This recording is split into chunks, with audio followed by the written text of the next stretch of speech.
Okey, kita beralih kepada motivasi terhadap kumpulan. Okey, konsep motivasi terhadap kumpulan, yang kedua adalah case file, yang ketiga adalah high motivation. Okey, konsep motivasi terhadap berkumpulan ni, motivasi adalah suatu bentuk dorongan minda dan hati yang menjadi penggerak utama seseorang, sesebuah keluarga, organisasi atau kumpulan untuk mencapai apa juga yang diinginkan. So maksudnya di sini kita boleh meningkatkan motivasi jika kita dalam kumpulan. Dalam kehidupan seharian kita pun as a student, as a workers, kita kena sentiasa berkomunikasi dalam kumpulan. Kita tetap akan menjalankan sama ada task ataupun kerja secara berkumpulan. So secara tidak langsung kumpulan ni yang positif akan meningkatkan kita punya motivasi. So memang sangat pentinglah kita punya bentuk kumpulan tu macam mana untuk meningkatkan kita punya motivasi. Okay. Okay, ini adalah contoh case file di mana seperti yang kamu boleh lihat di sini Mr. McLaughlin ni dia adalah seorang majikan. Dia ingin meningkatkan motivasi dalam kalangan pekerja dia melalui as a team. Dia buat melalui kumpulan. Macam mana dengan memberikan tugasan kepada anak buah dia dengan pekerja dia as a group. Diorang kena settlekan, so secara tidak langsung dapat meningkatkan diorang punya motivasi lah. So the task took each employee only about 15 minutes each day. When everyone shared the effort, the workers immediately become tedious. McLaughlin also took a portion of the money he saved, not having to hire administrative staff, and put it into an employee fund. By giving his team a shared purpose and letting them share in the benefits to the company, McLaughlin was able to get his group motivated even as they add this new responsibility to their day-to-day tasks. So maksudnya di sini, Mr. McLaughlin ni pun dia akan duit yang dia simpan tu dia tidak gunakan untuk mengambil ataupun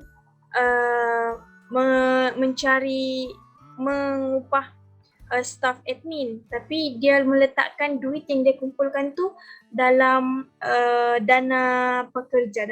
So maksudnya memang duit tu akan digunakan khas untuk pekerja, sama ada mungkin untuk diorang punya reward sebagai untuk memotivasikan diri mereka lah. Lagi satu apa yang ditekankan oleh McLaughlin di sini, group motivated ni jika kumpulan kamu tu termotivasi secara tidak langsung, walaupun atasan majikan memberikan banyak tugasan ataupun tugasan hari-harian yang kena dilakukan, tetapi itu tidak menjadi satu halangan untuk mereka. Kira macam mereka termotivasi untuk melakukan kerja tersebut dengan bersungguh-sungguh, dengan meningkatkan mereka punya quality dan performance lah. Okay. And then high motivation. Macam mana kita nak dapatkan high motivation? High motivation ni memang sangat perlulah untuk kita capai kita punya matlamat tu tadi. Okay. High motivation ni, okay, what's in it for me? High motivation group and ourselves, semua ni berkait antara satu sama lain. So motivasi berkumpulan ni dia bermula dan berakhir dengan motivasi terhadap individu atau diri kita sendiri.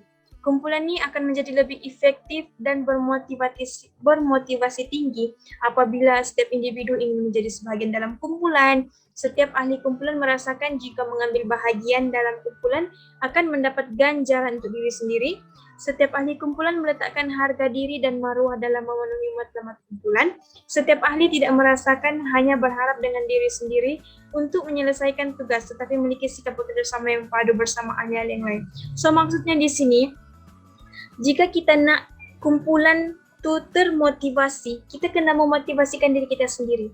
Kita kena apa nama dia? Kita kena melibatkan diri kita dalam kumpulan tersebut. So dia tiada istilah kenapa aku yang kena buat sendiri, kenapa aku yang lebih banyak buat kerja, kenapa aku, and kenapa aku. Tetapi bila semua di dalam ahli kumpulan tu termotivasi, diorang melibatkan diri secara tidak langsung. So kita pun akan ikut termotivated, and then kita pun akan kerja tu kita akan buat sama-sama. Tiada istilah aku buat sendiri, tidak. Tapi kita buat bersama-sama. Kita membawa harga diri dan nama as a group lah, as a group. Macam tu. So kumpulan ni memang sangat penting juga untuk kita dapat tingkatkan kita punya motivasi. So apabila kita down, kita punya ahli-ahli dalam kumpulan ni pun diorang akan meningkatkan motivasi kita. Mungkin dengan cara mereka akan memberikan kata-kata, mereka akan berkongsi tips ataupun bagaimana cara dorang menangani masalah yang mereka hadapi. And then lagi satu dalam kumpulan ni,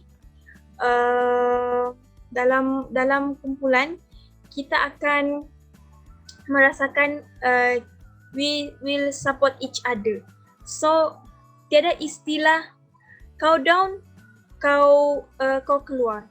Kau down, kau keluar. Kau jangan masuk dalam grup ni. Kau tidak layak. Tidak. Tapi as a group, kita boleh motivatedkan ahli-ahli yang lain. So memang pentinglah environment positif dalam kumpulan tu. Okay. Saya rasa sampai sini saja sharing daripada saya dengan Nur Syahira mengenai submodul 5, adakah anda bermotivasi? Okay, so sekarang ni adakah anda bermotivasi? Okay, yang tu jawab sendirilah. Okay, itu saja daripada kami. Terima kasih.